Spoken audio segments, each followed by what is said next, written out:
Have you ever noticed how the modern world seems designed to amplify every fleeting emotion? One moment, a notification sends your heart racing. The next, a headline leaves you simmering with frustration. Our days unfold in a constant hum of stimuli, each one pulling at our attention, each one demanding an emotional response. But here's the surprising truth: this struggle isn't new.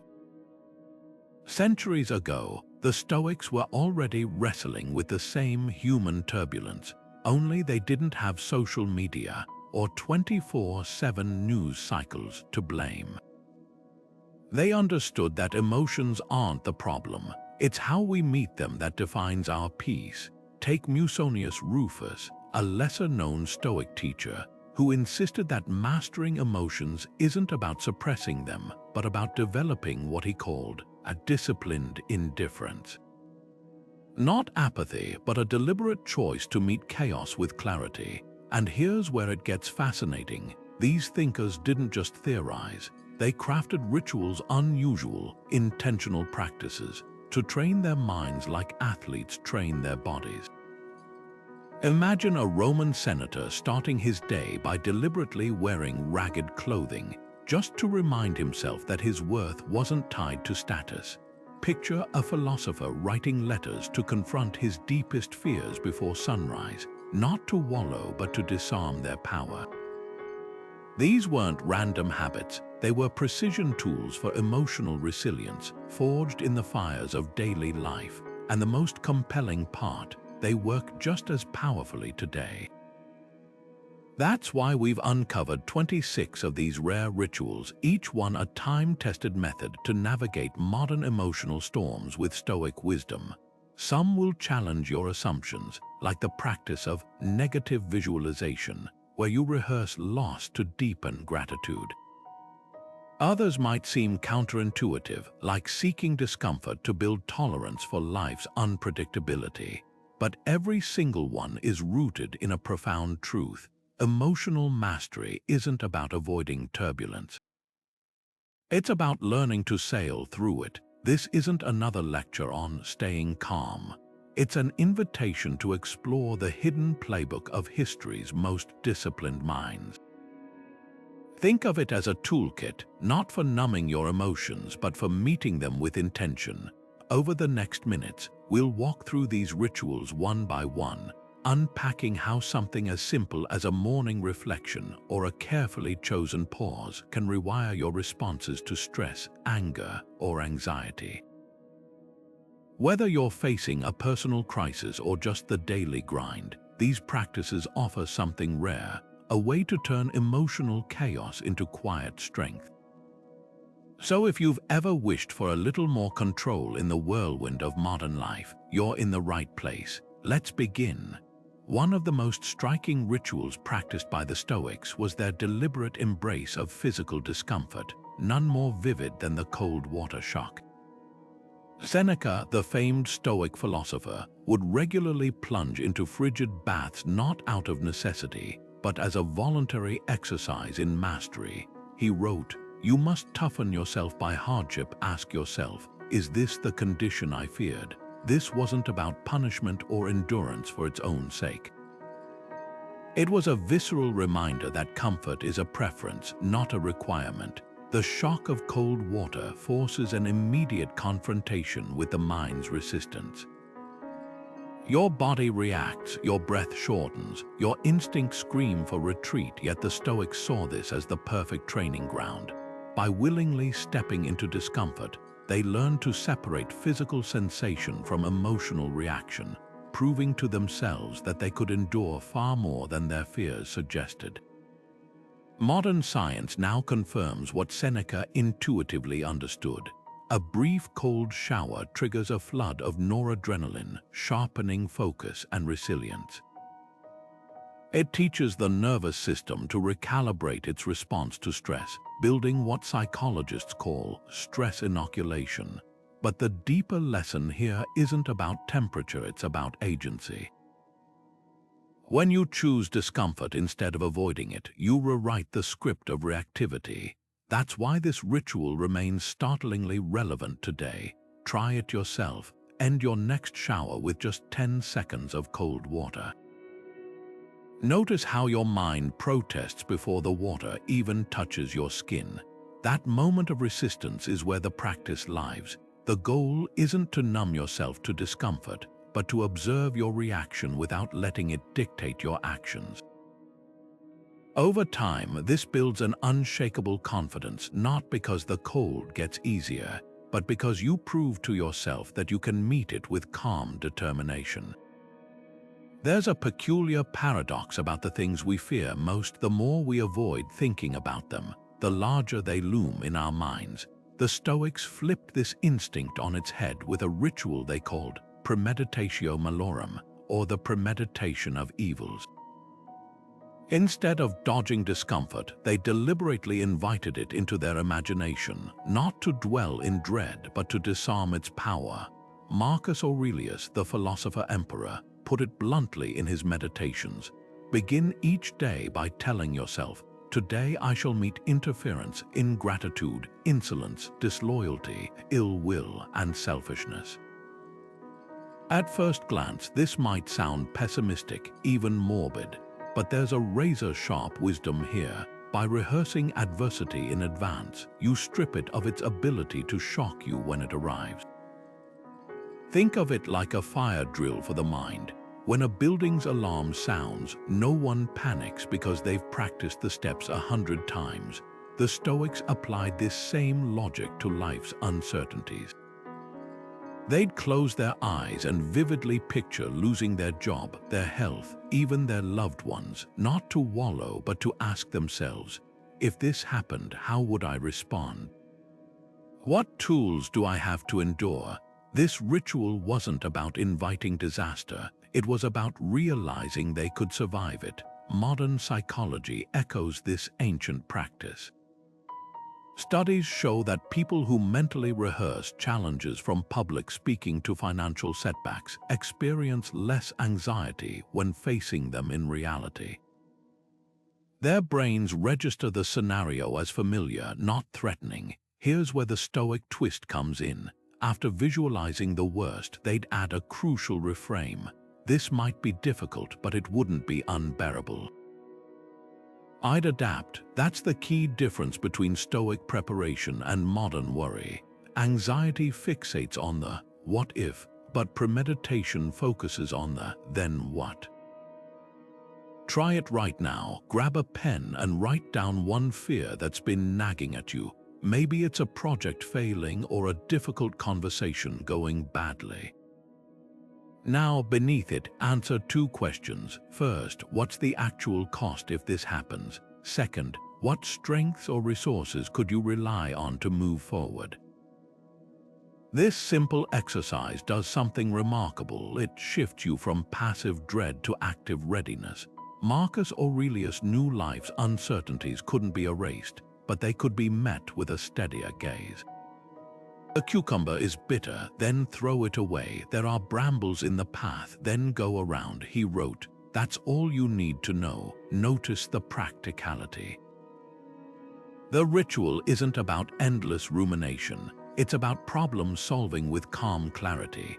Today, we're conditioned to seek constant reassurance, to hope for the best while avoiding thoughts of the worst. The Stoics would argue that's like heading into a storm without checking the forecast. Their version of resilience wasn't blind optimism. It was the quiet confidence of someone who's already walked through the darkness in their mind and knows the way out. The evening dialogue was where Stoic thinkers like Epictetus turned reflection into an art form, not just recounting the day's events, but dissecting them with surgical precision. Picture this: as dusk fell, a philosopher would sit with parchment and ink, not to vent or ramble, but to engage in a methodical conversation with himself. This wasn't journaling as we know it today. There were no long-winded entries about feelings or passive descriptions of what happened. Instead, it was a structured interrogation, a way to separate wisdom from illusion. Epictetus, the former slave who became one of Stoicism's most influential teachers, framed it as a daily audit. What did I handle well today? Where did I let externals dictate my peace? The brilliance of this ritual lies in its focus on control, or more accurately, the confusion of it. Modern self-reflection often spirals into, "Why did this happen to me?" But the Stoic evening dialogue asked a radically different question. Where did I forget what was truly mine to govern? Imagine pausing after a frustrating day and writing not, "My coworker ruined my mood," but "Why did I hand my mood over to my coworker?" That subtle shift from blame to accountability changes everything. Epictetus famously said, "We suffer not from events but from our judgments about them." The evening dialogue was his tool for spotting those judgments before they hardened into habits. Here's how it works in practice. Take one prompt. Where did I confuse what's within my control versus what's outside it today? Maybe you spilled coffee on your shirt and let it sour your morning. The spill itself wasn't in your control, but your reaction, entirely yours. Or perhaps someone criticized your work. Their opinion falls outside your circle of influence, but how you internalize it doesn't. The goal isn't to judge yourself for these moments, but to identify them like a scientist cataloging data. Over time, this practice rewires your brain to default to agency rather than victimhood. What makes this ritual so potent is its lack of moralizing. There's no grade at the end, no tally of failures, just clarity. Seneca described it as planting the seeds of wisdom, not by uprooting every mistake, but by shining light on patterns. Modern psychology backs this approach. Studies show that non-judgmental self-reflection boosts emotional regulation far more than harsh self-criticism. Try it tonight. Set aside 5 minutes and ask yourself 2 questions. First, what challenged me today? Then, how much of that challenge came from my own perceptions? The answers might surprise you. The Stoics knew that nights were for more than rest, they were for recalibration. While we scroll through screens until we pass out, they used the quiet hours to distill lessons from chaos. There's a reason Marcus Aurelius' Meditations wasn't written for an audience. It was his private evening dialogue, raw and unfiltered. He didn't just review his day, he conversed with it, questioned it, and ultimately mastered it. That's the gift of this ritual. It turns time into a mirror, showing you not just what happened, but who you became in response. Hunger has a way of cutting through illusions. The Stoics understood this better than most, which is why fasting, the voluntary embrace of hunger, became one of their most potent rituals. Musonius Rufus, the Stoic teacher who trained Epictetus, called temperance the foundation of virtue, and not in the abstract. He meant it literally. How can a man rule others if he cannot rule his own stomach? This wasn't about weight loss or physical health. It was about something far more radical, using an empty stomach as a classroom for self-mastery. Picture this: you decide to skip lunch not because you're too busy, but because you choose to. Within an hour, your body protests. Your mind conjures justifications. I'll be less productive, or one meal won't matter. The Stoics would recognize these whispers instantly. They're the same impulses that surface when we resist gossip, procrastination, or anger. Fasting exposes them in their rawest form. The goal isn't to suffer, but to witness your own rationalizations without obeying them. That's the heart of the ritual, creating a pause between craving and action, a space where choice replaces habit. Modern life drowns us in abundance. Food is everywhere, instantly available, engineered to trigger dopamine. We've lost the distinction between need and want. The Stoic fast reverses this. By willingly stepping back from plenty, you rediscover a profound truth. Hunger isn't an emergency. It's a sensation like heat or cold that you can observe without being ruled by it. Marcus Aurelius practiced this regularly, writing, "When you're reluctant to get up at dawn, remember, you were made to do the work of a human being." Does the loaf of bread complain when it's eaten? Then why resent the work you're nourished to do? His analogy cuts deep. Bread exists to feed, we exist to act.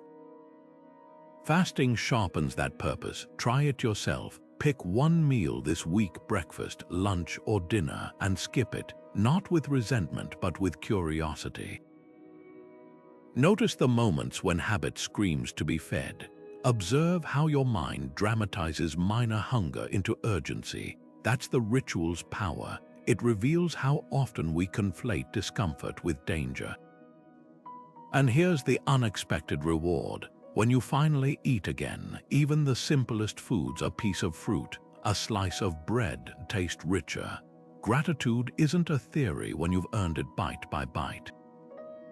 This ritual isn't about deprivation. It's about resetting your relationship with desire.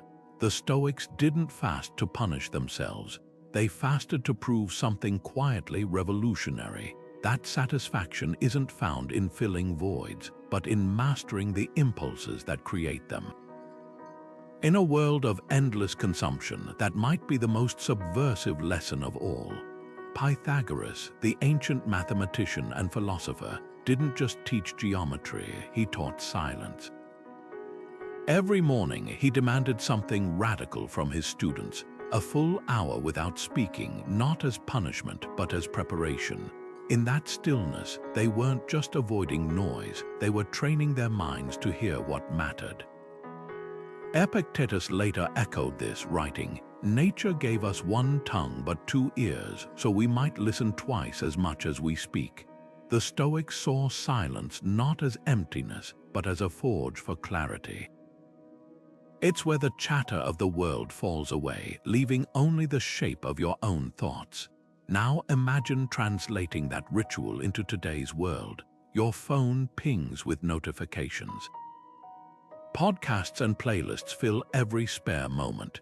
Even waiting in line, we reach for screens to avoid the unbearable weight of nothing. But here's what Pythagoras knew: silence isn't passive. It's active resistance against distraction's tyranny. Think of it like lifting weights for your attention span.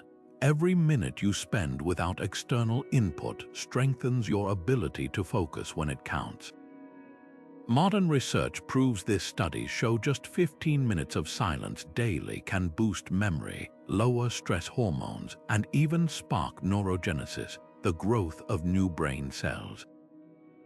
Try this challenge. Carve out 15 minutes today. No music, no podcasts, no scrolling. Sit with nothing but your breath. At first, it might feel unnerving. Your mind will rebel, tossing up random thoughts like, "Did I send that email?" or "What's for dinner?" That's the point. Each distraction isn't a failure, it's a rep in your mental gym. Notice the urge to reach for your phone and instead let it pass like a cloud. This isn't about emptying your mind. It's about witnessing its chaos without getting swept away. Epictetus warned, if you pour a handful of filth into a clear spring, the water's purity will dissolve the dirt. But if your mind is already murky, even a drop will cloud it further. Silence is that clear spring. It filters out the mental sediment of modern life. Start small, 5 minutes if 15 feels impossible. Use the time to ask yourself one Stoic question. What's the signal beneath the noise today? You might not find an answer immediately, but the act of listening rewires your relationship with attention. Digital detoxes often focus on what we're giving up. The Stoic Silence Hour flips that script. It's not deprivation, it's reclaiming sovereignty over your focus.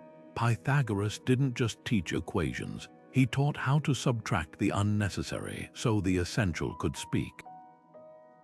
There's a peculiar power in staring down what we fear most, not to invite disaster, but to disarm its grip on our peace.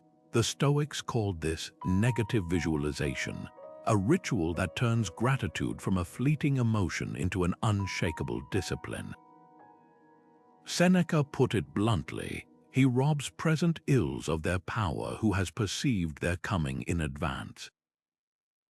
Imagine standing at your front door, keys in hand, and pausing to ask, what if this were the last time I walked into this home, not to dwell in dread, but to see the ordinary with fresh eyes, the way sunlight catches the dust, the familiar creak of the floorboards, the quiet hum of a life built piece by piece.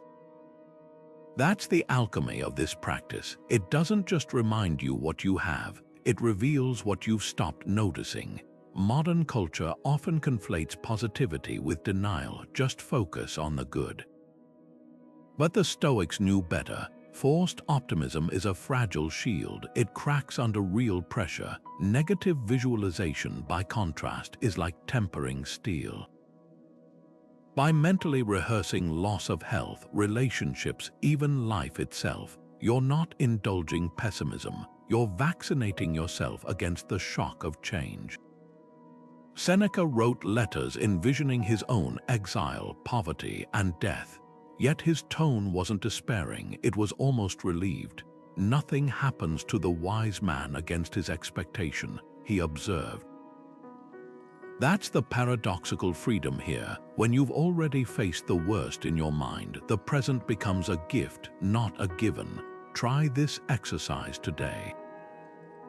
Pick one thing you take for granted: your ability to walk, a loved one's voice, the safety of your neighborhood. Now close your eyes and picture life without it. Sit with that hollow feeling for just 10 seconds. When you open your eyes, notice how the colors seem sharper, the ordinary more sacred. This isn't morbid, it's strategic. Psychologists call it mental contrasting, and it's proven to heighten motivation and appreciation far more than empty affirmations. The Stoics simply took it further, using it to anchor their joy in reality, not illusion. The real danger isn't imagining loss, it's assuming permanence.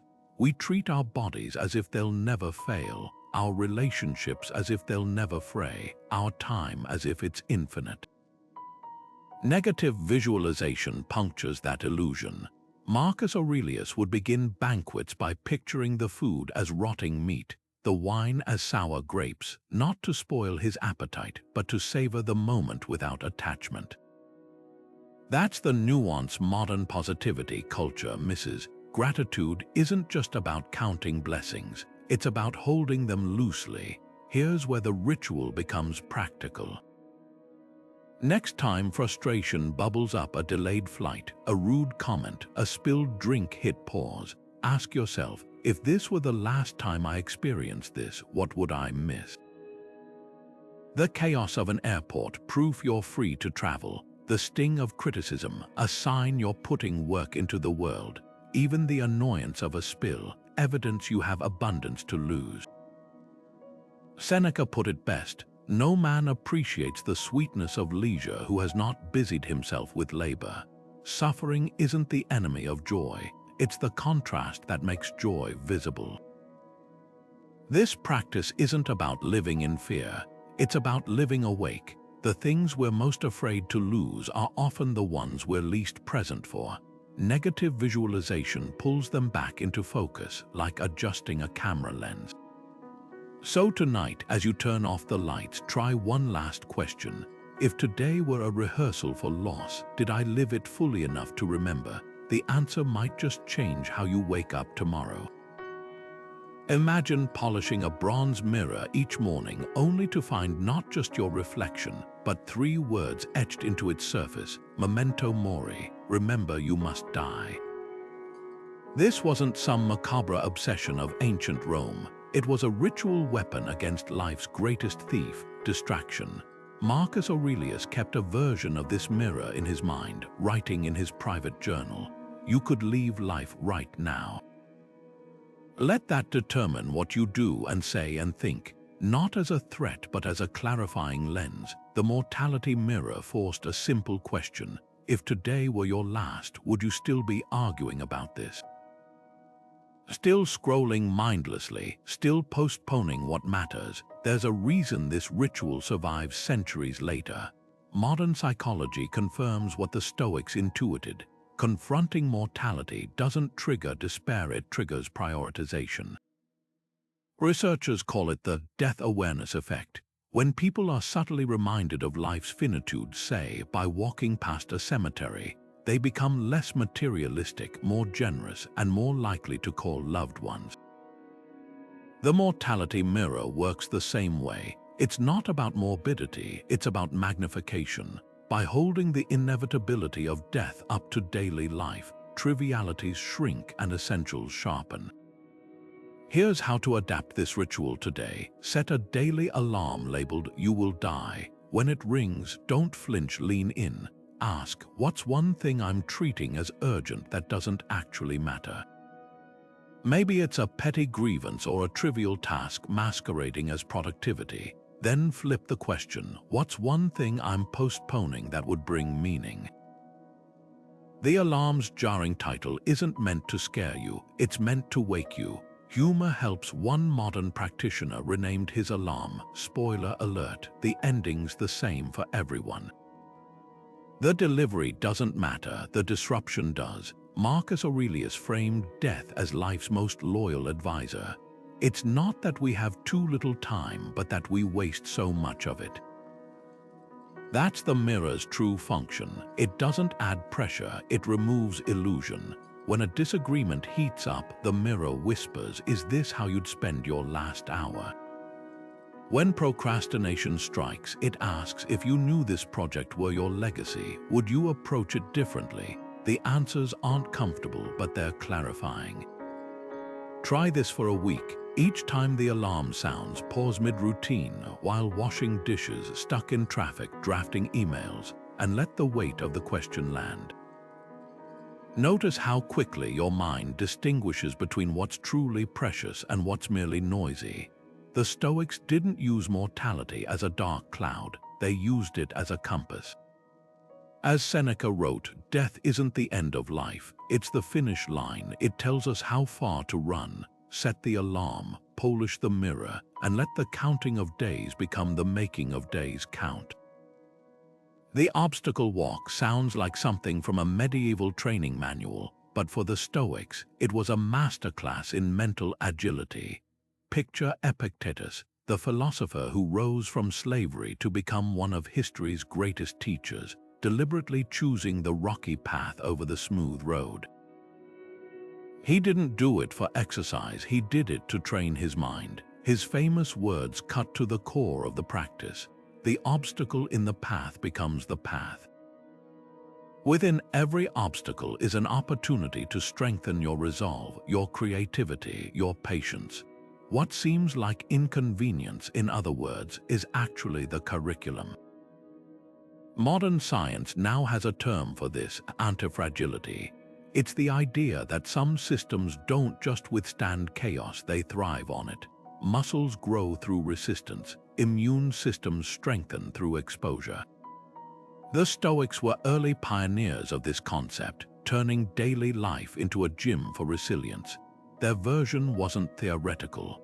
They'd physically seek out hurdles, taking the longer route home in a rainstorm, carrying heavy loads unnecessarily, or fasting when food was plentiful.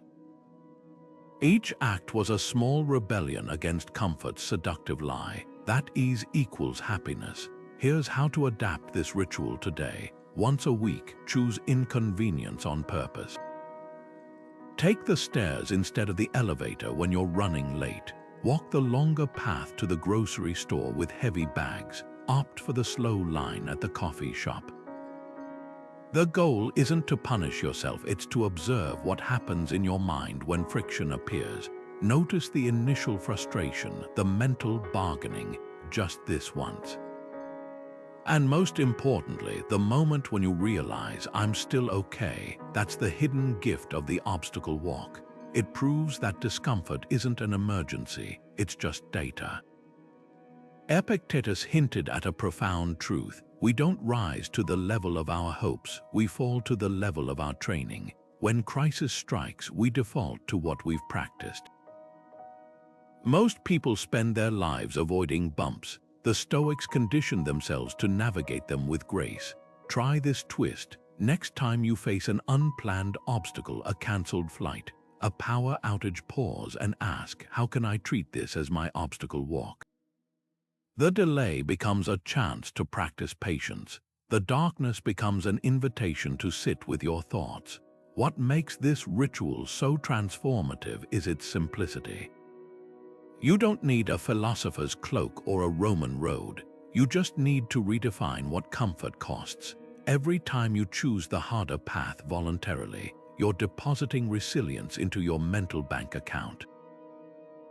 And when life inevitably hands you a challenge you didn't pick, a job loss, an illness, a betrayal, you'll have savings to draw from. As Seneca put it, luck is what happens when preparation meets opportunity. The obstacle walk ensures you're prepared for whatever luck brings. Seneca, one of Rome's wealthiest men, would periodically abandon his mansion for a cramped apartment, trading silk tunics for coarse wool and fine wine for stale bread. He called this ritual Poverty Week, a deliberate plunge into lack, not out of guilt or self-punishment, but to answer a razor-sharp question: could I still be free without all this? His journals reveal the startling clarity that came from these experiments. It's not that I had so little, he wrote after one stint, but that I needed so much less. This wasn't about glorifying hardship, it was a stress test for the soul. By temporarily stripping away comforts, Seneca exposed a hidden truth. Luxury doesn't just surround us, it rewires us. The more we have, the more we mistake having for being. Modern culture has a version of this called dopamine fasting, but the Stoic approach cuts deeper. Where dopamine fasting often focuses on digital detoxes or sugar breaks, Poverty Week targets something more pervasive: the illusion that comfort equals security. Seneca would sleep on a thin mat instead of his plush bed, not to suffer, but to rediscover that rest isn't determined by thread count. He'd eat plain lentils to prove flavor wasn't a prerequisite for nourishment. Each act was a rebellion against what psychologists now call the hedonic treadmill, the endless chase for more that leaves us perpetually unsatisfied. Here's how to adapt this ritual today without theatrics. Pick 3 comforts you rely on daily: your morning latte, your smartphone's endless scroll, your climate-controlled home, and let them go for just 48 hours. Not forever, and not as punishment, but as an experiment in self-awareness. Notice what happens when your usual crutches vanish. Do your hands twitch for your phone, or does your mind feel lighter without its noise? Does skipping the coffee shop ritual leave you groggy, or does it reveal how much of your energy comes from placebo rather than caffeine? The goal isn't to declare these comforts bad, but to expose their invisible grip. The brilliance of Poverty Week lies in its reversibility. Unlike actual poverty, which grinds people down through relentless scarcity, this temporary deprivation is a choice, and that changes everything. Neuroscience shows that voluntary discomfort triggers resilience pathways in the brain, while imposed hardship triggers stress. By willingly stepping into lack, you're not enduring deprivation, you're practicing sovereignty over your own needs. Try this reframe. Instead of thinking, "I'm giving up my comforts," tell yourself, "I'm taking back my adaptability." What makes this ritual so unsettling and so transformative is how it exposes our silent bargains. We tell ourselves we work hard to afford nice things, but rarely ask whether those things still serve us or if we've become their servants. Seneca put it bluntly: until we have begun to go without, we fail to realize how unnecessary many things are. Modern life bombards us with upgrades, faster devices, softer fabrics, richer foods, yet rarely asks whether they upgrade our character. Poverty Week isn't about living with less. It's about discovering how much you already hold when the extras fall away. So tonight, as you tuck into your comfortable bed, ask yourself Seneca's question: what 3 comforts could I temporarily quit to remember I'm more than my comforts? The answers might surprise you. Not because deprivation feels good, but because it reminds you of something vital. You were whole before the extras, and you'll be whole without them. That's the real wealth no one can tax or take away. Anger arrives like a lightning strike, fast, hot, and destructive. Seneca, who wrote an entire treatise called On Anger, described it as brief insanity. But here's what the Stoics understood that most miss. The moment between trigger and explosion isn't a void, it's a battleground. Their ritual of the anger delay wasn't about suppressing emotion. It was about weaponizing that tiny gap between feeling and action. Picture this: a Roman magistrate, insulted in public, silently counting the knots on his toga before responding. That deliberate pause wasn't weakness, it was strategy. Modern neuroscience confirms Seneca's ancient insight. When anger flares, the amygdala hijacks the brain for roughly 6 seconds, flooding the body with fight or flight chemicals. The Stoic count to 10 method isn't arbitrary. It's a biological reset button, but they took it further. Seneca advised keeping what he called a reaction ledger, a simple scroll where he'd record not just what provoked him, but how his body reacted. Tightened jaw, flushed cheeks, racing pulse. This wasn't journaling, it was forensic self-accounting. By tracking these physical cues, he learned to spot anger's early warning signs before they escalated. Try this adaptation today. Next time someone cuts you off in traffic or sends a passive-aggressive email, don't just count, observe. Notice where the heat rises in your body. Label the sensation without judgment. My shoulders are tense, my breath is shallow. That slight detachment creates critical distance. Then pull out your phone and open a note titled Reaction Ledger. Jot down 3 things: the trigger, 1 sentence; your physical response, 3 bodily sensations; and what you did next. The magic happens when you review these entries weekly. Patterns emerge. You'll see that your boss's vague feedback triggers the same jaw clench as your sibling's backhanded compliments. Awareness turns the ledger into a mirror, reflecting your emotional architecture. Seneca's most radical idea was that anger isn't something that happens to you. It's something you participate in. He wrote, "No one becomes angry without hoping to achieve something by it." That's the Stoic twist. The anger delay ritual isn't just about control. It's about interrogating what your anger thinks it's accomplishing. Are you lashing out to correct an injustice or to regain a sense of power? The pause becomes a courtroom where your higher self cross-examines your impulses.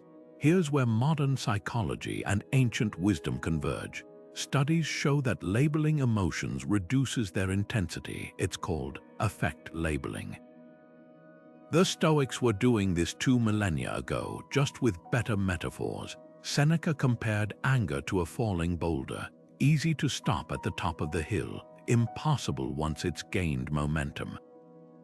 Your reaction ledger is the slope's edge. Make this ritual practical. Tape a small note to your work monitor or car dashboard with Seneca's question: what does this anger want to achieve? Not as a reprimand, but as a curiosity. You might discover that your rage at a missed deadline is really fear of inadequacy. Your irritation with a partner's messiness masks grief over lost intimacy. The anger delay doesn't just prevent outbursts, it becomes a dialogue with your deepest needs. What makes this ritual timeless is its humility.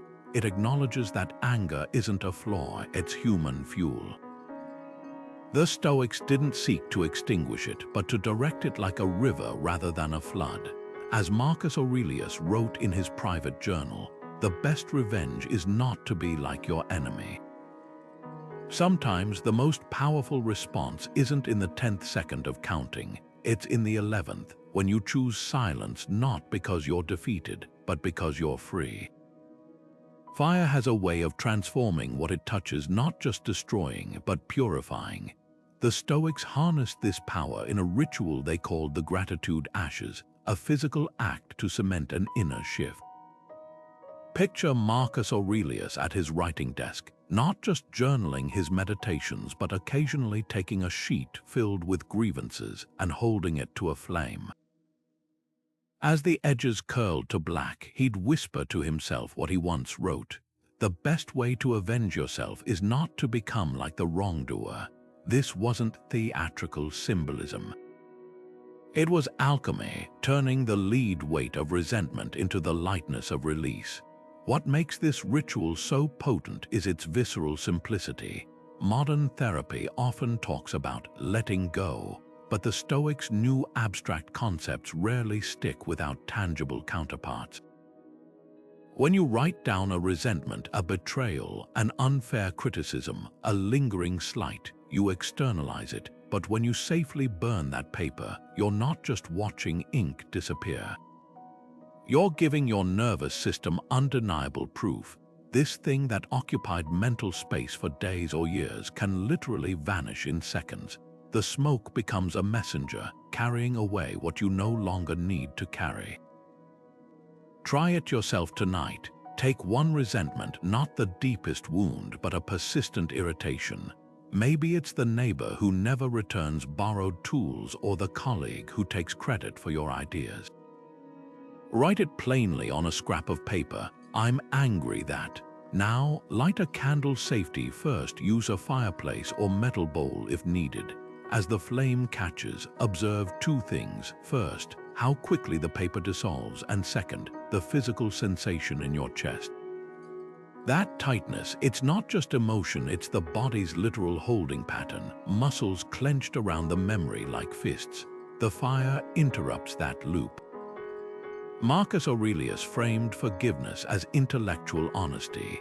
When someone's wickedness pains you, turn to yourself and ask what fault of yours it resembles. The gratitude ashes ritual takes this further. It's not about excusing bad behavior. It's about recognizing how your replay of the event often hurts more than the event itself. Modern research validates this. Holding grudges elevates cortisol levels, while forgiveness practices reduce inflammation markers. The flame bridges ancient wisdom and modern science. Some things deserve to be felt, then freed. Here's the unexpected twist in the ritual. After the ashes cool, take a moment to write one sentence of gratitude related to the same person or situation. Not a hollow "I'm thankful for the lesson," but something concrete.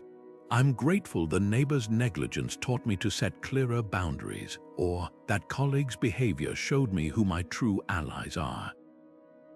This isn't spiritual bypassing, it's reclamation. The fire burned what was poisoning you. The gratitude plants something nourishing in its place. What the Stoics understood, and what we often forget, is that resentment isn't a form of justice. It's a form of imprisonment. The gratitude ashes ritual doesn't ask you to forget or condone. It simply offers a choice: keep feeding the fire inside you, or let it transform into light and then nothing. As the last ember fades, so does the illusion that clinging to grievances protects you. All that remains is what you've always had, the present moment, clear and unburdened, ready to be written anew. Life throws curveballs, some devastating, some trivial, but the Stoics had a peculiar tool for practicing acceptance: ordinary dice. Epictetus, the philosopher who turned adversity into wisdom, would deliberately leave minor decisions to chance, rolling dice to determine whether he'd walk east or west in the marketplace, or wear his cloak inside out for a day. This wasn't whimsy, it was training. When something happens, he taught, the only thing in your power is your attitude toward it. The randomizer dice ritual forced him to confront a humbling truth: we cling to control even when it doesn't serve us. Modern life bombards us with endless choices: what to eat, what to watch, which task to tackle first. Psychologists call this decision fatigue, the mental exhaustion that comes from constant micro-choices. The Stoic solution: surrender some of them willingly. By letting dice decide whether to take the scenic route home or skip dessert tonight, You're not shirking responsibility, you're building muscle memory for life's true unpredictability. Think of it like vaccination, introducing small, controlled doses of randomness to strengthen your resilience against life's larger upheavals. The brilliance of this ritual lies in its simplicity. Grab a 6-sided die and assign options to each number. 1 through 3 means yes, 4 through 6 means no. Use it for decisions that don't truly matter. Should you rearrange your desk today? Try that new cafe for lunch. Call an old friend. The outcome is irrelevant. What matters is observing your reaction. Do you feel relief when the dice choose for you? Irritation, a urge to roll again. That's the ritual's real purpose, exposing how often we mistake preferences for necessities. Epictetus framed randomness as a mirror. It's not things that disturb us, but our judgments about things. When the dice land on an option you secretly didn't want, notice the mental gymnastics that follow, the justifications, the second guessing. That discomfort is the gateway. Modern research shows that people who practice accepting small, uncontrollable events like a cancelled train or a rained-out picnic handle major crises with far more adaptability. The dice aren't teaching you to abandon agency. They're revealing where your agency actually lies, not in controlling externals, but in refining your response. Here's your challenge. For the next 3 days, carry a coin in your pocket. When faced with a trivial choice, hit snooze or get up, tea or coffee, flip it. If you feel resistance to the outcome, lean into that feeling instead of overriding it. Ask yourself, why does this minor deviation unsettle me? The answer might surprise you. We often confuse routine with stability, habit with safety. The Stoics used randomness not to chaos, but to expose the invisible fences we build around our peace. What makes this ritual timeless is its subversive kindness. In a world obsessed with optimization, it whispers a liberating truth. Not every choice needs to be right.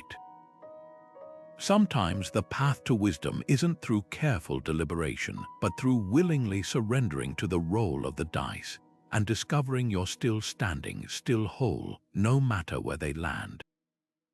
Imagine summoning history's greatest minds to critique your daily choices, not as abstract inspiration, but as a council of relentless truth-tellers. The Stoics called this the Shadow Council, a mental arena where philosophers like Socrates, Zeno, or Epictetus would dissect their actions with surgical precision.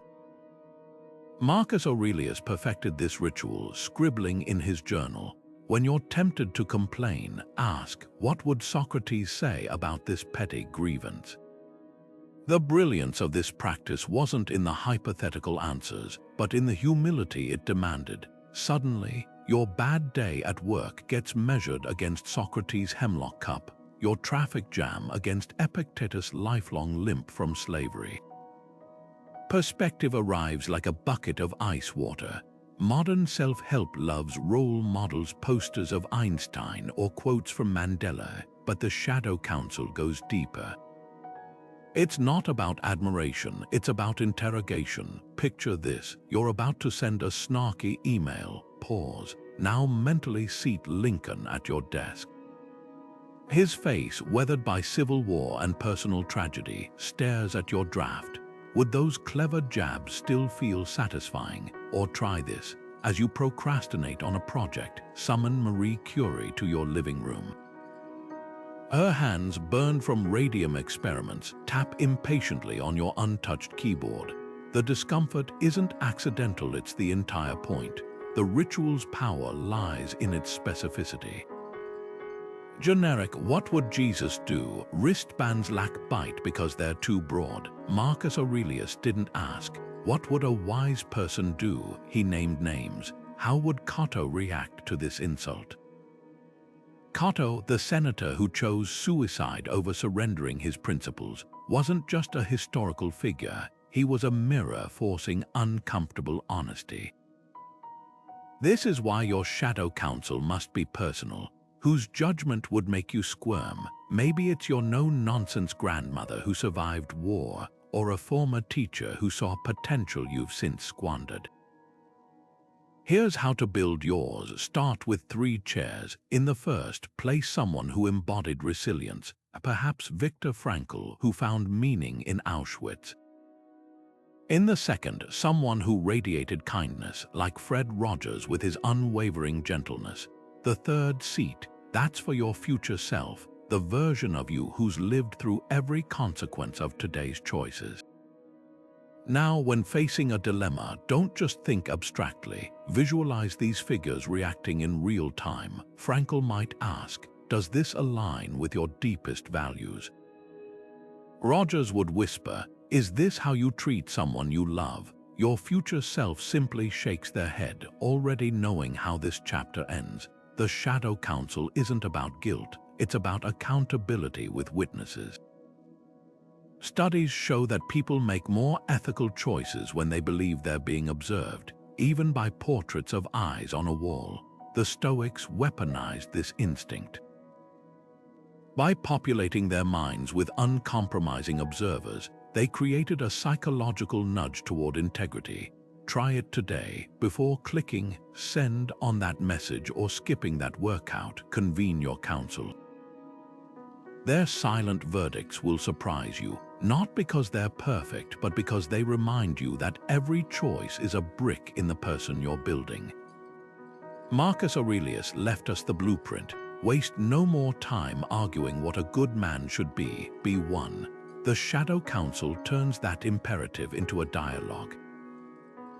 Their voices, whether from history or your own life, aren't there to shame you, they're there to challenge the excuses you wouldn't dare say aloud in their presence. So tonight, as you replay the day's stumbles and victories, ask not just what you did, but who was watching. The answer might just reshape tomorrow. Complaining feels as natural as breathing in our modern world. The weather's too hot, the line's too long, the Wi-Fi's too slow. But Epictetus, the Stoic teacher who endured slavery and exile, saw this habit for what it truly is, a silent thief of agency. His students weren't allowed to groan about rain ruining their sandals or emperors taxing their grain. Instead, they practiced something radical, the complaint ban, a voluntary vow to replace grievances with one of 2 things, actionable solutions or deliberate silence. This wasn't about bottling up emotions, it was about exposing the laziness of unrestrained venting. What upsets people, Epictetus taught, is not things themselves but their judgments about things. The complaint ban forced a simple reckoning. If you can change it, act. If you can't, redirect your focus. Try this experiment for the next 24 hours. Treat complaints like verbal contraband. Not just the obvious grumbles, but the subtle ones too. The sigh when your alarm rings, the eye roll at a crowded elevator, the muttered critique of a meal you didn't have to cook. The moment you catch yourself, pivot. If it's fixable like a messy desk sapping your focus, tackle it immediately. If it's not, like rush hour traffic, note the futility of resenting reality. The Stoics weren't advocating Pollyannish positivity. They were engineers of mental efficiency. Every complaint drains energy better spent on creation or acceptance. Epictetus's discourses reveal the deeper purpose of this ritual. When a student lamented his rough landlord, Epictetus didn't offer sympathy. He asked, "Why is your peace hostage to another man's actions?" The complaint ban trains you to audit your mental expenditures.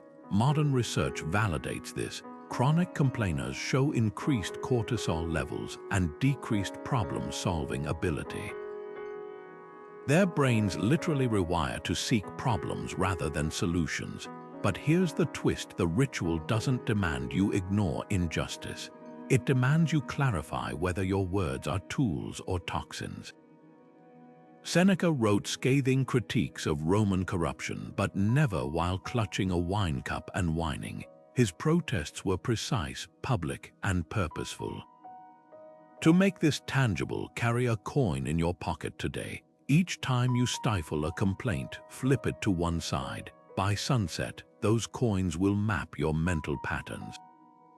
You might discover that 80% of your grievances fall into two categories: trivialities you'd never bother changing, or systemic issues you're not actually fighting. The ritual's magic lies in that revelation. Much of what we complain about, we tolerate by choice. The complaint ban isn't a muzzle, it's a filter. It doesn't erase life's friction. It reveals how often we amplify it with our own words. As Marcus Aurelius wrote, "You have power over your mind, not outside events. Realize this, and you will find strength. Next time your tongue tingles with a gripe, pause. Ask Epictetus's defining question, is this within my control? The answer will tell you whether to pick up a tool or let go of a thought. Either way, you'll reclaim something precious: your attention, your energy, your peace." Words shape reality, but what happens when you flip them upside down? The Stoics recognized language as both tool and trap, which is why they practiced reverse speech, a ritual that forces you to question your own certainties. Picture Socrates in Athens, dismantling arguments not with declarations, but with relentless inquiry. His famous dialectic method wasn't about winning debates. It was about exposing the shaky foundations of unexamined beliefs. The reverse speech ritual brings this same disruptive clarity to everyday conversation by imposing one simple rule. For a set time, you may only speak in questions or opposites. No statements, no assertions, just deliberate inversion. Try it tonight at dinner. Instead of declaring, "Traffic was terrible today," ask, "Could traffic have been worse?" Or state the opposite, "Traffic flowed perfectly." At first, it feels like a parlor game until you notice the mental friction. That hesitation reveals how often we confuse habits for truths. Your frustration about traffic assumes you're entitled to smooth commutes. Phrasing it as a question unearths that buried expectation. The Stoics called this linguistic excavation, using language to dig up the subconscious rules we mistake for reality. Here's why it works. Neuroscience shows that declarative statements activate the brain's default mode network, reinforcing existing biases. Questions, by contrast, trigger the prefrontal cortex, the region responsible for critical thinking. When you reverse a complaint like, "My boss is unreasonable," into, "Is my boss unreasonable?" or "My boss is perfectly reasonable," you're not just playing with words. You're forcing your brain to entertain alternatives it would otherwise dismiss. Marcus Aurelius used this technique in his journals, rewriting grievances as inquiries. "This person is difficult" became, "In what way might this difficulty serve me?"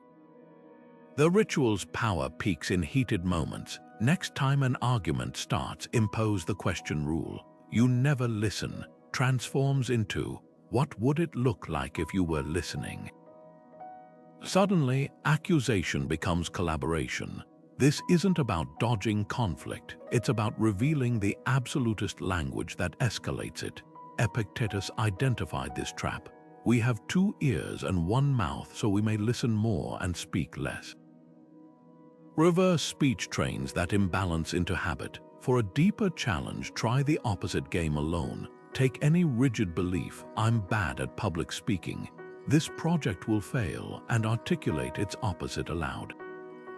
The cognitive dissonance isn't a bug, it's the feature. By voicing the counter position, you expose the flimsiness of binary thinking. Seneca practiced this daily, writing, "No truth can be held too tightly, lest it become a noose." Modern therapists use a similar technique called paradoxical intention, where clients exaggerate fears to rob them of power. The dinner table is just the training ground. Once this ritual rewires your speech patterns, you'll start catching assumptions before they leave your mouth. That's when the real magic happens, when "this is impossible" naturally unfurls as what would make this possible. No longer a technique, but a reflex, Socrates didn't ask questions because he lacked answers. He asked because he knew the right question could collapse an entire prison of unexamined thought. Your words built the walls. Reverse speech gives you the tools to dismantle them. We rarely see ourselves clearly, our worries inflated by proximity, our egos shielded by habit. The Stoics cracked this mirror with a ritual they called the stranger's gaze, a deliberate act of self-distance so jarring it could shrink mountains to molehills. Marcus Aurelius perfected it, urging himself in his journals to adopt the view from above, not just physically but psychologically. How small the things we want so passionately appear when we consider the vastness of time and space, he wrote. This wasn't poetic musing, it was a cognitive lever.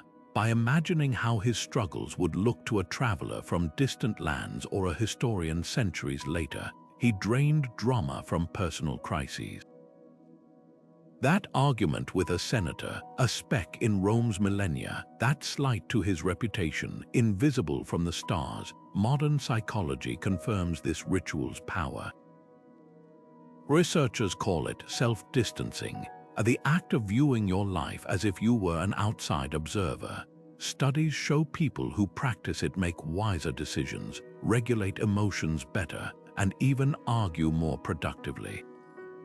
The mechanism is simple. Physical distance creates emotional distance. When you describe your problems in the third person, why is he so upset about this meeting? Your brain processes them like a counselor rather than a participant. The stranger's gaze takes this further. It doesn't just ask you to step back, it asks you to see through the eyes of someone who's never met you. Here's how to practice it today. Pick your most pressing worry, a looming deadline, a strained relationship, a financial squeeze. Now imagine describing it to two strangers, one from a war-torn country, another from the 18th century. How would they react? The refugee might marvel at your privilege to fret over such things. The historical figure might gasp at resources you take for granted. This isn't about guilt-tripping yourself into gratitude. It's about recalibrating perspective. That project you're obsessing over, to a farmer surviving drought, it's abstract. That social snub haunting you, to a medieval peasant, it's incomprehensible luxury. The ritual reveals a liberating truth. Much of what we consider urgent is context-dependent. Marcus Aurelius took this further with his cosmic gaze, visualizing Earth as a tiny blue dot amid infinite darkness. Astronauts report a similar shift, the overview effect, when seeing our planet from space.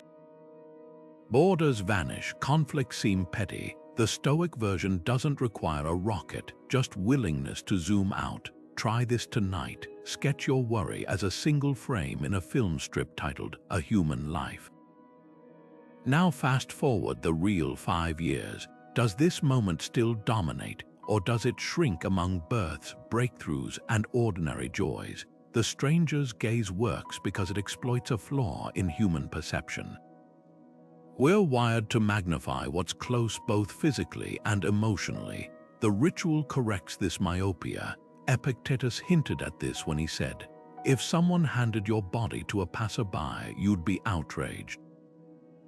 Yet you hand your mind to anyone who insults you. By adopting an outsider's view, you reclaim custody of your attention. That critical email isn't less real from a distance, just less consuming." To make this tangible, keep a perspective journal for a week. Each time anxiety spikes, write 2 descriptions. One in first person, "I'm terrified I'll fail." Another as a neutral anthropologist might record it, "Subject exhibits stress response to non-lethal professional challenge." The gap between them is where wisdom grows. The Stoics weren't dismissing suffering, they were demoting it from dictator to advisor. As Marcus Aurelius scribbled on campaign, "You are just a soul carrying around a corpse." Viewed from far enough away, even our deepest fears become part of the scenery, not erased but elegantly placed. Kindness arrives like sunlight, warm, nourishing, often unnoticed until it's gone. But the Stoics spotted a hidden danger in generosity, the quiet creep of entitlement. Seneca warned of this in his letters, writing, "He who receives a benefit with gratitude repays the first installment on his debt." The debt ritual transforms this insight into action, treating every kindness as a loan to be repaid with interest. Picture this: a Roman merchant, upon receiving a neighbor's help during a storm, doesn't just say thanks. He arrives at dawn the next day to mend their fence. The ritual isn't about ledger keeping. It's about preventing the human heart's slippery slide from gratitude to expectation. Modern life bombards us with small generosities: the coworker who covers your shift, the friend who listens past midnight, the stranger who holds the elevator. Left unchecked, these accumulate into what psychologists call reciprocity fatigue, where the giver feels drained and the receiver grows oblivious. The debt ritual interrupts this cycle with a simple rule: repay kindnesses immediately, disproportionately, or at minimum, record them to reciprocate later. Seneca saw reciprocity as spiritual hygiene. A benefit is a common bond between two people. Let that bond fray and relationships wither. Try this today. Carry a notebook titled Kindness Ledger. When someone holds the door, jot it down, not to tally debts but to spot patterns. You might notice the barrister who remembers your order or the colleague who proofreads your emails. Then act. Bring that barrister a spare umbrella on a rainy day. Forward a job lead to that colleague. The amounts don't need to match, the awareness does. Studies show that people who practice structured gratitude, writing down favors, received experience stronger relationships and lower stress. The Stoic twist. They'd add a column, repayment plan, not from obligation but to train against entitlements under tow. Here's where the ritual gets radical. Seneca advised repaying mentors by mentoring others, creating a chain of benefit. Imagine extending that logic. Your neighbor babysits, so you volunteer at a shelter. The math isn't direct, but the energy transfers. This transforms reciprocity from closed loops to open networks. Modern pay-it-forward movements echo this, but the Stoics anchored it in vigilance. They knew human nature too well, how easily "I deserve" replaces "I'm grateful." To make this tangible, try the 3-day debt cleanse. For 72 hours, repay every kindness within 24 hours. A text thanking your partner for laundry. A coffee for the coworker who shared notes. Notice what happens when you treat courtesy as currency. The barrister smiles wider, the colleague collaborates more, but the real shift is internal. You start seeing invisible labor. The friend who always plans dinners, the sibling who remembers birthdays. The ledger isn't there to guilt you, it's there to wake you. Seneca's most subversive idea was that unreciprocated benefits harm the receiver more than the giver. A debt unpaid, he wrote, is a soul's constipation. The kindness ledger isn't about settling scores, it's about maintaining flow. So tonight, as you flip through your notes, ask not just "Who helped me?" but "Whose help have I stopped noticing?" That's the ritual's true repayment, not in coins but in awakened attention. Truth isn't a monolith, it's a mosaic of contradictions.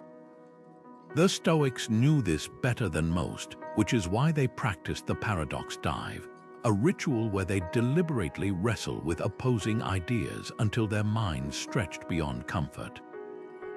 Zeno, the founder of Stoicism, was famous for his paradoxes, like the one where an arrow in flight must first cover half the distance to its target, then half the remaining distance, and so on, proving motion is impossible.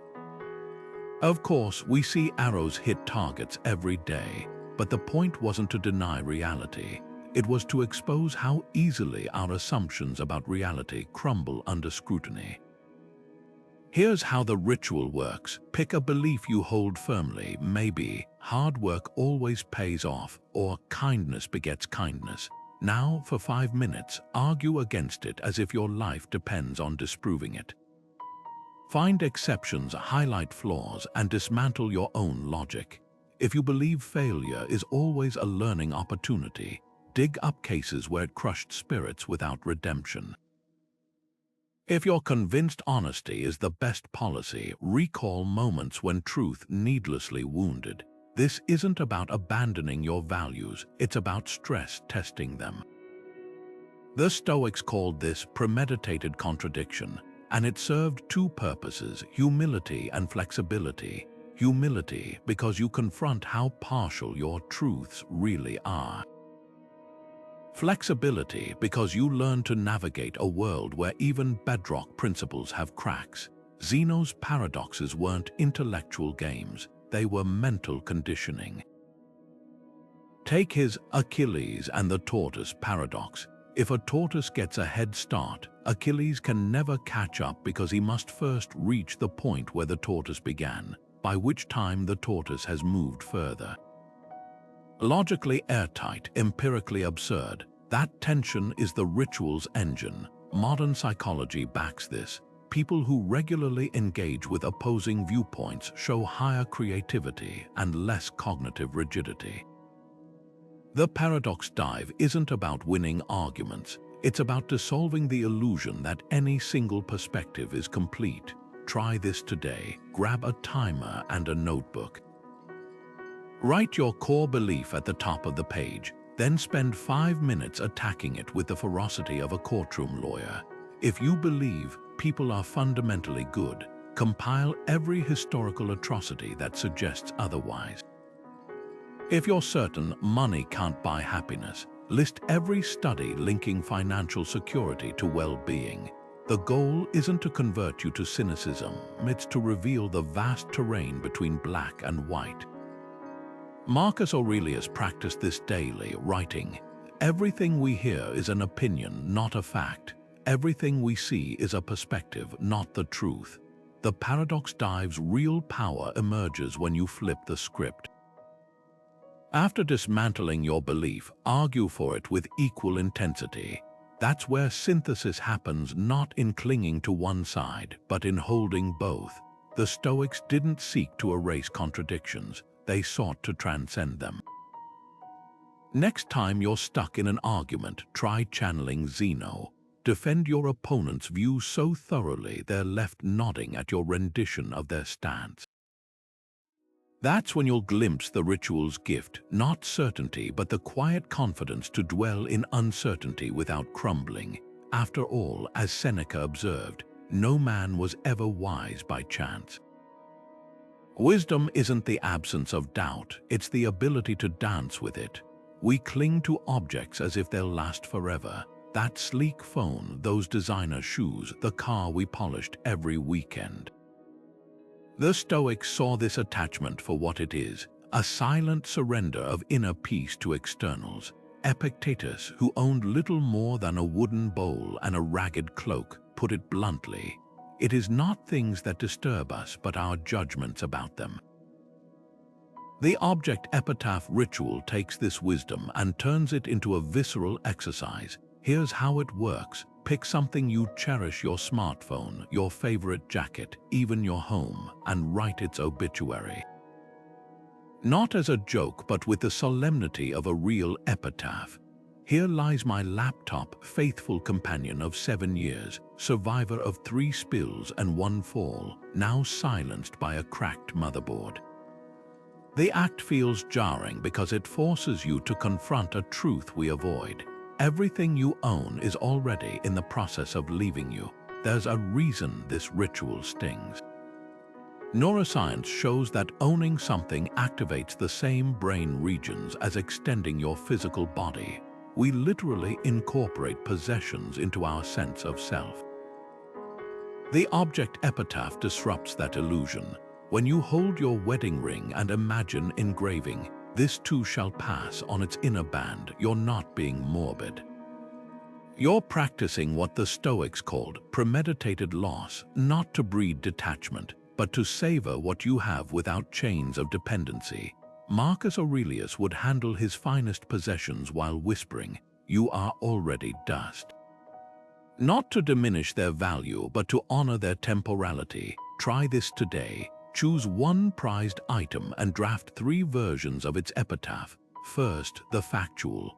This watch kept time through my graduation, first job, and father's funeral. Next, the poetic. Ode to a car, you carried me to fresh starts and away from dead ends. Finally, the Stoic. A temporary tool, now returned to the universe. Notice how each iteration shifts your grip from clinging to holding lightly. Modern minimalism often focuses on decluttering.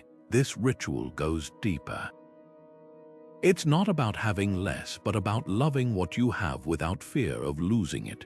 For a tangible twist, take a strip of paper and write, "This too shall pass," in tiny letters. Tape it inside your wallet, slip it under your phone case, or stitch it into a coat lining. Every time you glimpse it, you'll rehearse a subtle but profound mental shift. The phrase isn't nihilistic, it's liberating. Persian poets, medieval kings, and modern therapists have all wielded these words as an antidote to both grief and greed. The Stoics would approve. By remembering impermanence, we don't devalue our belongings, we reclaim our freedom from them. Epictetus, who could carry his life's possessions in one hand, offered the ultimate epitaph for all objects. None of these things are you. They are like leaves clinging to a tree, colorful for a season, then gone. The ritual's magic lies in its quiet rebellion against consumer culture's lie, that more and newer equals happier. When you write an epitaph for your phone, you're not preparing for its death, you're practicing for your own liberation. Fear is a playwright that never runs out of material, crafting elaborate tragedies in the shadows of our minds. The Stoics didn't just dismiss these mental dramas, they staged them in broad daylight with a ritual called the Fear Theater. Picture Seneca, Rome's wealthiest philosopher, lying on his floor wrapped in a shroud like a corpse, instructing his students to mourn him. This wasn't morbid roleplay, it was exposure therapy centuries before psychology had a name for it. Rehearse death daily, he wrote, and when it comes, it will hold no surprises. The Fear Theater takes this further, transforming abstract anxieties into scripts so concrete, so exaggerated, they lose their fangs. Here's how to perform your own production. Start by naming your worst fear, not the vague failure or loneliness, but the specific scene your mind replays, tripping onstage during a presentation, your partner leaving without explanation, a diagnosis shattering your plans. Now write it as a satirical play. Cast yourself as the melodramatic hero, complete with over-the-top soliloquies. If you fear public humiliation, script a scene where you spill coffee on your shirt mid-meeting, only to have the stain form a perfect map of Antarctica, earning applause for performance art. The more absurd, the better. Humor isn't just levity here, it's a crowbar prying open the vise grip of dread. Seneca's version of this ritual involved imagining his own exile, not as a passing thought, but as a sensory immersion. He'd describe the scratch of coarse exile's clothing, the taste of stale bread, the jeers of strangers. By dwelling in the details, he discovered something startling. The anticipation was worse than the reality. Modern research validates this. Psychologists treating phobias use systematic desensitization, gradually exposing patients to feared scenarios until the brain stops sounding alarms. The Fear Theater accelerates this by making you both playwright and audience, dissecting terror into manageable scenes. Try this today. Take 5 minutes to script your fear as a B-movie. If you're terrified of layoffs, write a dialogue where your boss fires you via interpretive dance, and you respond by opening a llama farm. The exercise works because it forces cognitive distance. You're no longer the victim of fear, but its director. Epictetus hinted at this power when he said, "It's not events that disturb us, but our interpretation of them. By rewriting the script, you change the narrative from tragedy to farce." The real magic happens in performance. Recite your script aloud, bonus points for dramatic gestures, or record it as a voice memo. Hearing fears voiced in silly accents or ridiculous plots drains their venom. Ancient Stoics would practice this in groups, turning shared anxieties into communal catharsis. A student afraid of poverty might perform as a beggar king, collecting imaginary debts from classmates. Laughter didn't trivialize the fear, it revealed its fragility. What makes this ritual timeless is its subversive kindness. Most self-help preachers avoiding triggers or thinking positive. The Fear Theater says, lean in until it breaks the spell.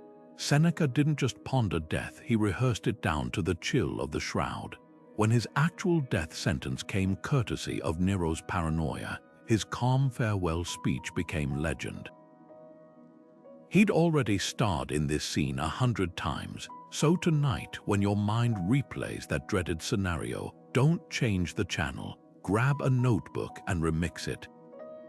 Cast your fear as a clown, a mustache-twirling villain, a soap opera star. The moment you can make it ridiculous, you make it survivable. After all, as Marcus Aurelius scribbled in his midnight meditations, the obstacle becomes the way. Or in this case, the script becomes the salvation. Words are like water essential, but when left unchecked, they flood every space until clarity drowns.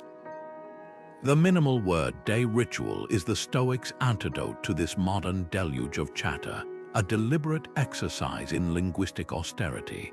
Marcus Aurelius, the emperor who ruled an empire with a philosopher's restraint, scribbled in his journal, "Ask yourself at every moment, is this necessary?" He wasn't just questioning actions, but syllables. The minimal word day takes this razor to communication, challenging you to strip conversations down to their bare essentials, not to be rude, but to rediscover the weight each word carries when freed from the filler. Imagine a day where every non-essential exchange is distilled to its purest form. A coworker asks, "How was your weekend?" Instead of the automatic novel about brunch and errands, you pause. What's the core, restful, yours? This isn't evasion, it's precision. The ritual forces you to confront how much of our speech is reflex, not reflection.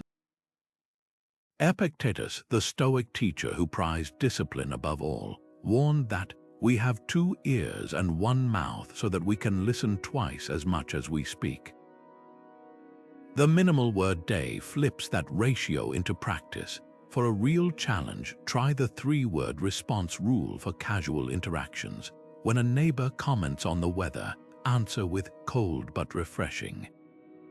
When a colleague vents about a project, offer, "I hear you." The constraint isn't about silence, it's about intentionality. Like a poet working within a haiku's limits, you'll find creativity blooms within boundaries. Neuroscience confirms this. Constraints activate problem-solving regions of the brain, forcing innovation. The Stoics knew this intuitively. By compressing speech, you expand thought. The magic of this ritual lies in its side effects. Conversations become calmer because fewer words mean fewer opportunities for misunderstanding. Listening sharpens because when replies are deliberate, you're no longer planning your next sentence while others talk. Even disagreements soften. It's hard to escalate an argument when your responses are measured and minimal. Seneca, who wrote volumes yet prized brevity, observed, "Speech is the mirror of the soul. As a man speaks, so he is." The minimal word day polishes that mirror. To test this, pick a low-stakes day, no important meetings or difficult conversations. carry a tally counter or use a phone app to track every word spoken. Set a cap, say 1/3 your usual count. You'll quickly spot linguistic autopilot, the ums and ahs, the rambling explanations, the redundant compliments. Like a sculptor chipping away excess marble to reveal the form within, you're carving space for meaning to emerge.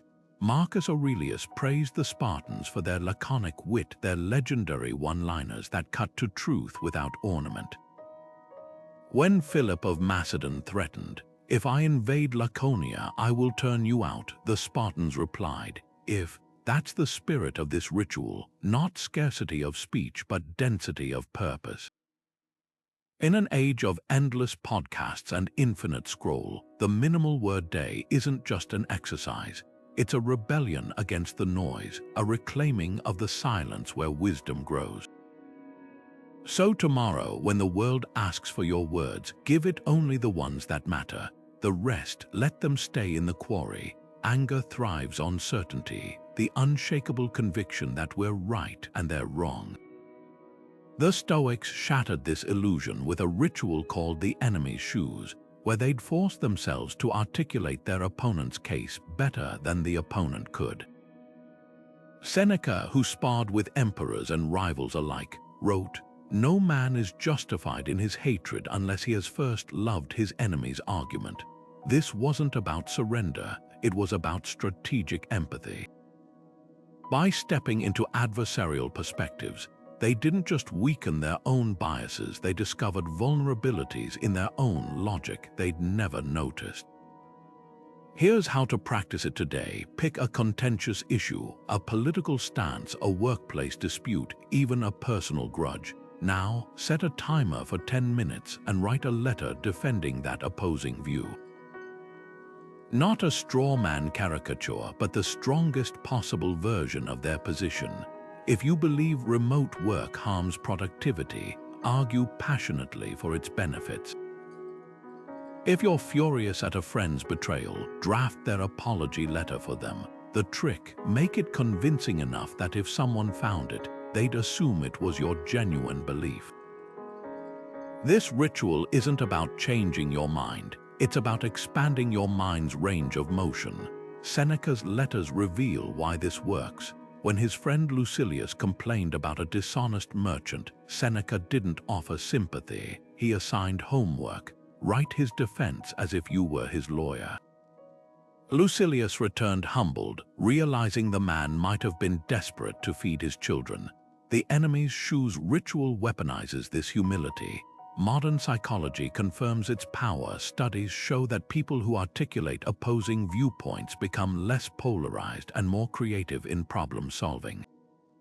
It's not that truth lies in the middle, it's that truth often hides in the blind spots of our certainty. For a tangible twist, try the switch debate exercise.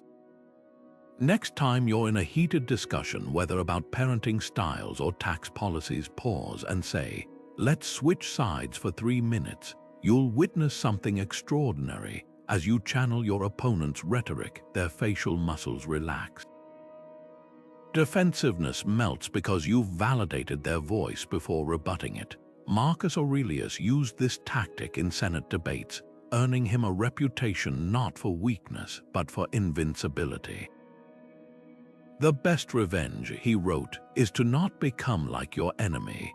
By mastering their arguments, he disarmed them. What makes this ritual so transformative is its uncomfortable honesty.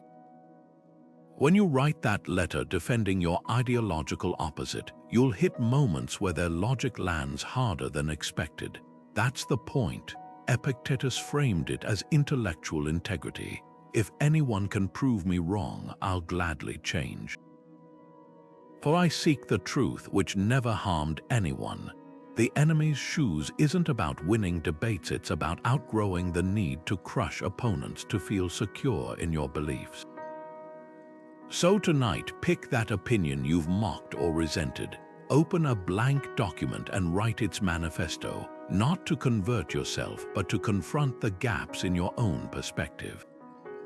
As Seneca reminded Lucilius, He who knows only his own side of the case knows little of that.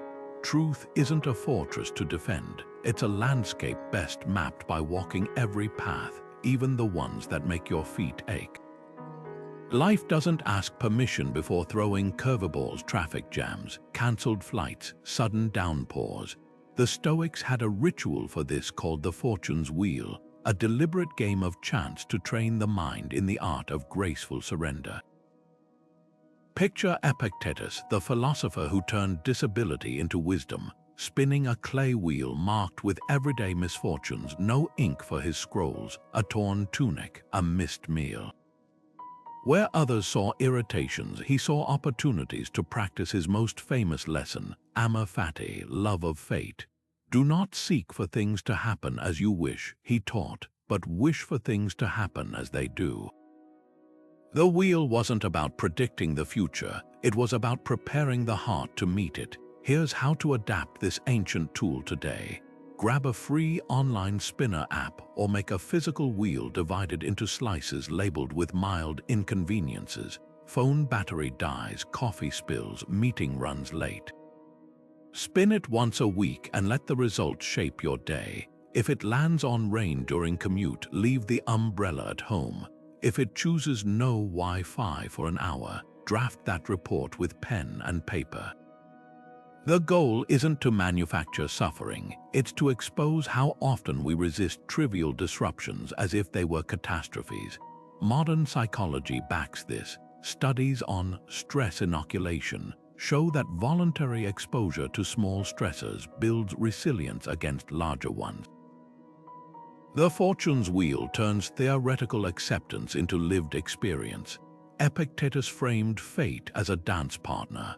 The art of living is more like wrestling than dancing, because an artful life requires being prepared to meet sudden and unexpected attacks.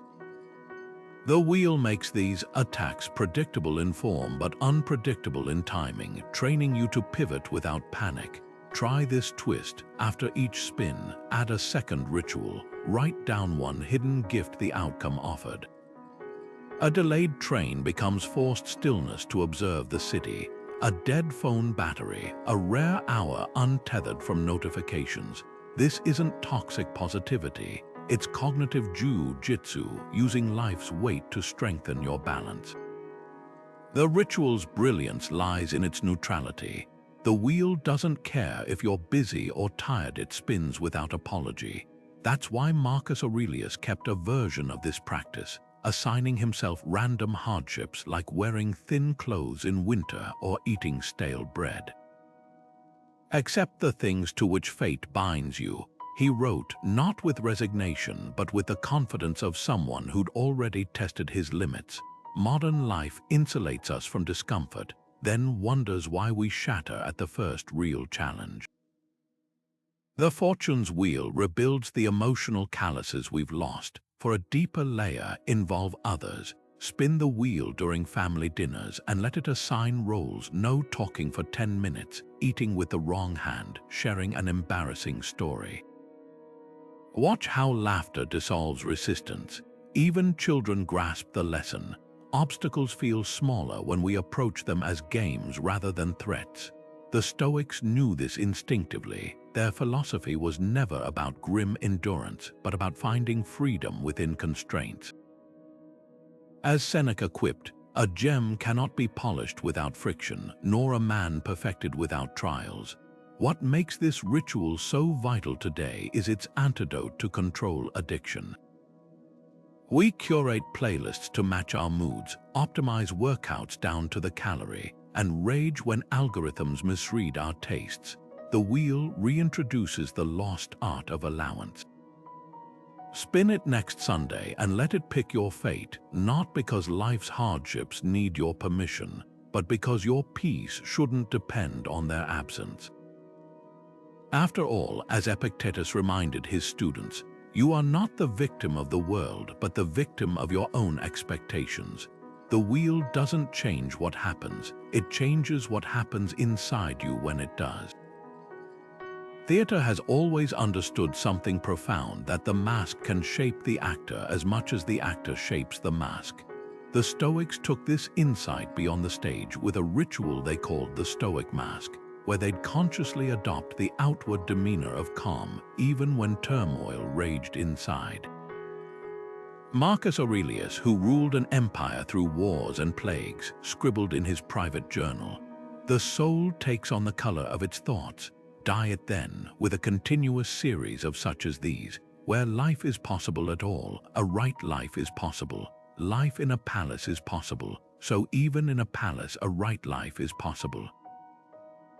He wasn't advocating deception. He was revealing a psychological loophole. Sometimes the quickest way to cultivate inner peace is to first pretend you already have it. Think of it like a feedback loop for the soul. When you consciously smooth your furrowed brow during a stressful meeting, or steady your voice when delivering bad news, you're not just managing appearances, you're sending signals to your nervous system that all is well. Modern science calls this facial feedback hypothesis, the idea that smiling, even artificially, can trick the brain into releasing mood-boosting neurotransmitters. The Stoics didn't have fMRI machines, but they grasped the principle intuitively. Epictetus, who trained students in the art of equanimity, would challenge them to wear what he called the philosopher's face, not a frozen mask of indifference, but a composed expression that refused to be hijacked by passing storms. Here's how to practice this today. Set a 1-hour challenge in the face of frustration, a delayed train, a rude comment, a spilled coffee. Consciously adopt the posture of someone unshaken. Relax your jaw, slow your breathing, even force a small smile if needed. The goal isn't to suppress emotion, but to create a buffer between stimulus and reaction. You'll notice something curious. The longer you hold the mask, the less it feels like acting. Neurons that fire together wire together. Calm gestures beget calm thoughts. Marcus Aurelius called this the discipline of assent, the moment between event and response where freedom lies. The ritual's brilliance lies in its duality. On one level, it's a social courtesy, sparing others your emotional turbulence. But on a deeper level, it's a rebellion against the modern cult of authenticity that conflates honesty with impulsivity. Seneca, who advised Nero with mixed success, wrote, "We should not let our tears flow easily, nor should we restrain them ruthlessly. The mask isn't about numbness, it's about choosing when and where to process emotion rather than being ambushed by it." Try this twist. Pair the physical mask with a mental mantra. When tension rises, whisper Marcus's question, "Does the world owe me a different reality?" Not as resignation, but as recalibration. That cancelled flight isn't personal. That critic's barb says more about their wounds than yours. The mask becomes a tool not for hiding, but for seeing clearly, separating what happens from the stories we layer atop it. What makes this ritual so subversive is its quiet defiance of emotional inertia. We assume feelings must dictate behavior, that anger demands shouting, anxiety demands fidgeting. The Stoic Mask proves otherwise. Like an athlete visualizing success before a race, you're preloading the state you wish to inhabit. Over time, the line between performance and reality blurs. As Seneca noted, habit becomes second nature. So tomorrow, when the world tests your patience, don't just wait for serenity to arrive. Dress for its part. Wear the mask until it fits, not as armor against life, but as a reminder that you're always, in some way, the playwright of your own reactions. And sometimes the quickest way to rewrite a turbulent scene is to first act as if the curtain's already fallen on calm. Time travel might be the stuff of science fiction, but the Stoics discovered a way to send wisdom across years without a single gadget, through letters to one's future self. Seneca, the philosopher whose letters to his friend Lucilius became timeless lessons in resilience, perfected this ritual. He didn't just write for the present, he composed words meant to be revisited, like planting trees whose shade he'd never sit under. The time capsule ritual takes this idea and turns it into a personal oracle. Here's how it works. Sit down today and write a letter to the you of 1 year from now, not with predictions or wishes, but with the distilled wisdom you hope to have earned by then. The twist: seal it immediately. No edits, no second guesses, just raw Stoic counsel from the person who knows your struggles best, your present self. Seneca's letters to Lucilius often read like memos to his own soul. Assemble your life yourself, he urged, as if you were setting an example for others to follow. That's the spirit of this ritual. Imagine your future self unfolding this note after a year of victories and setbacks. What would they need to hear? Maybe it's a reminder that the promotion you're chasing won't heal your restlessness, or that the heartbreak you dread now will reveal strength you didn't know you had. The key is specificity. Don't just write, stay strong, craft a battle plan. When you feel overwhelmed by the renovations, remember, the chaos is temporary, but the patience you practice won't be. This ritual thrives on duality. On one hand, it's a compass future you might be lost in a storm you can't yet imagine, and these words become the North Star. On the other, it's a mirror. When you finally open the letter, you'll see how much you've grown or where you're still stuck. Seneca loved this paradox. His letters often circled back to earlier advice, noting how Lucilius had either transcended it or still wrestled with the same demons. The time capsule forces a reckoning with time's passage, not as an abstract concept, but as a lived truth. Try this today. Grab a pen and paper, no digital drafts, and set a timer for 15 minutes. Write as if you're confessing to a dear friend who happens to be your own future mind. Cover 3 things. First, the challenge you're facing now, your worries about finances, your fraying patience with the kids. Second, the Stoic principle that could help: money is a tool, not a measure of worth. Or children test your boundaries because they trust them. Third, a question-only future you can answer. Did you finally learn to say no without guilt? Fold it, seal it, and mark the calendar for its unveiling. The magic lies in the waiting. Unlike journaling, which processes the present, or planning, which fixates on the future, this ritual bridges both. It's a conversation across time, where today's clarity meets tomorrow's hindsight. Modern psychology confirms its power. Studies show that writing letters to future selves increases emotional resilience, as people subconsciously live up to the wisdom they've prescribed.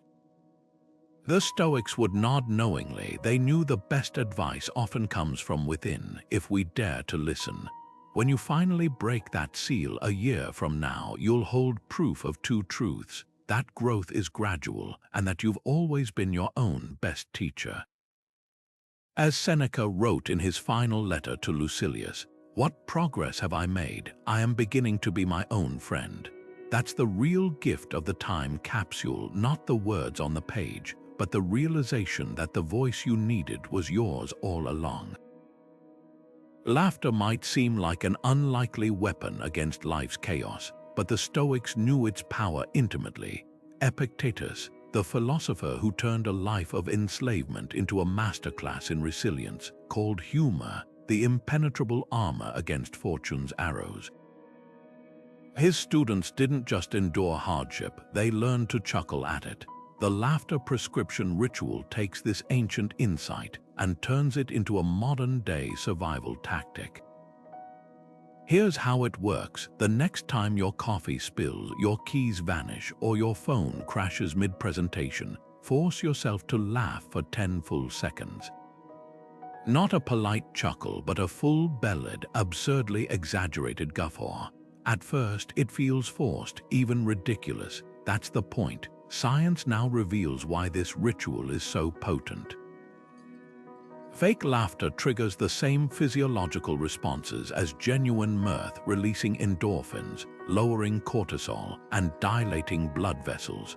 Your body can't distinguish between real and staged laughter.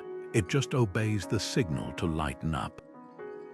The Stoics anticipated this by 20 centuries. They understood that laughter isn't just a reaction to joy, it's a rebellion against despair. Marcus Aurelius, who ruled during plagues and wars, wrote, "The art of living is more like wrestling than dancing, but even wrestlers know when to grin." That grin wasn't denial, it was defiance. Try this today with a minor nuisance, a stubbed toe, a missed bus, a printer jam. The moment frustration flares, launch into exaggerated laughter like a cartoon villain. Notice how quickly the spell breaks. The printer hasn't magically fixed itself, but your relationship to the problem has shifted. Epictetus framed humor as a distancing tool. When someone steps on your foot, you don't rage at the foot. Why then rage at the person? Forced laughter creates that same mental space, turning you from participant to observer of life's farce. The ritual's brilliance lies in its inversion of expectation. We're conditioned to meet frustration with grim seriousness, as if scowling could unspill milk. Ancient Stoics would stage mock disasters during banquet servants, accidentally dumping wine on guests to practice laughing off mishaps. Modern psychology confirms their intuition. People who use humor during crises show higher creativity in problem solving and faster emotional recovery.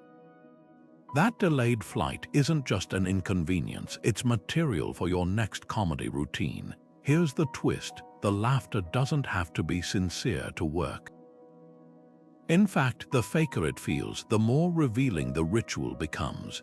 When you theatrically howl at a traffic jam, you're not pretending it's fun, you're exposing how arbitrary your anger is. Seneca described this as holding a mirror to folly, showing how often we conflate inconvenience with injustice. 10 seconds of forced laughter can accomplish what hours of brooding can't, a reset button for your perspective. For a deeper challenge, pair this ritual with Epictetus' question: what did this cost me beyond the story I'm telling about it? The spilled coffee ruins your shirt, yes, but does it warrant ruining your morning? The laughter becomes a truth serum, revealing how much suffering we add to life's inevitable stumbles.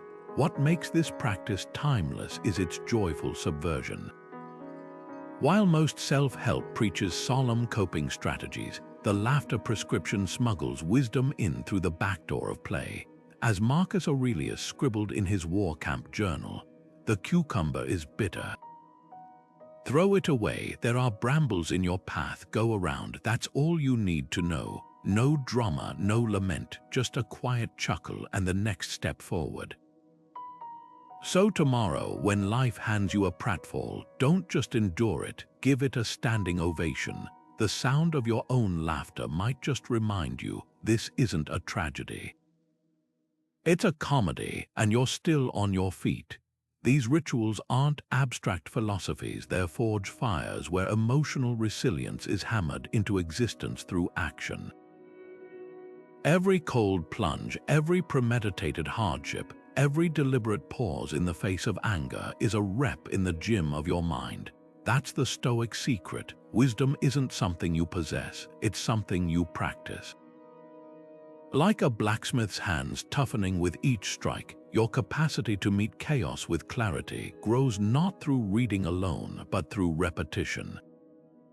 The senator who wore rags, the philosopher who fasted, the emperor who rehearsed his own death, they weren't aiming for perfection.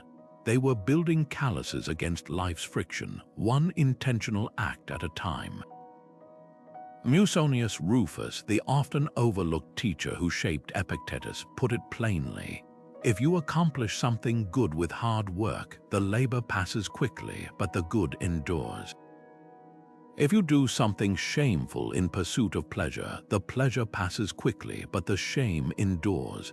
That's the heartbeat of these rituals. They're not about grand transformations overnight, but about the cumulative power of daily effort.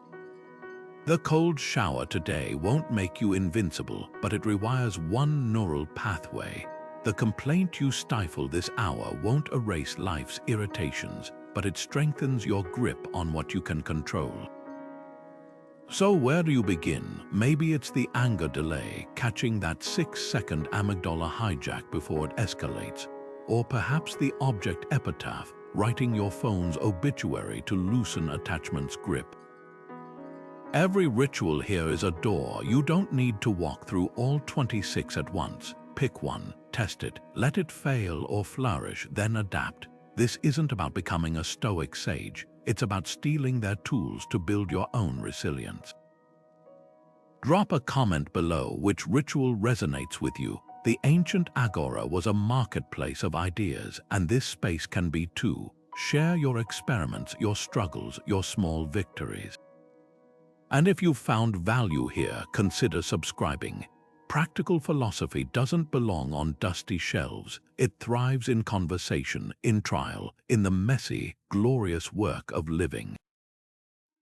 The Stoics didn't just ponder life, they pressed their hands into its clay. Now